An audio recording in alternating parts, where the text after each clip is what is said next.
vision in semiconductor AI integration, and it goes to the AI and Data Executive, Board Advisor Strategist at B2 Spirit Think Tank. Give it up for Kamaljeet Ghotra, all the way from the USA. Kamaljeet Ghotra. Well, would like to request our proud recipients to be as brief and quick as possible, just respecting the timing today. Thank you.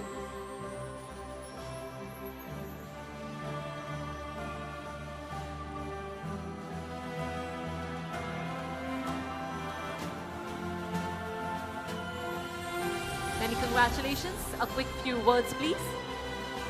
Good evening, everyone.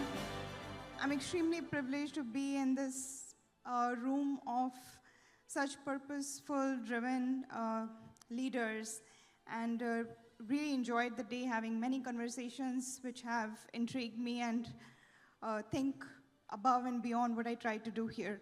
So B2 Spirit's advisory's purpose is to use AI with the semiconductor startups and change the world with the innovation.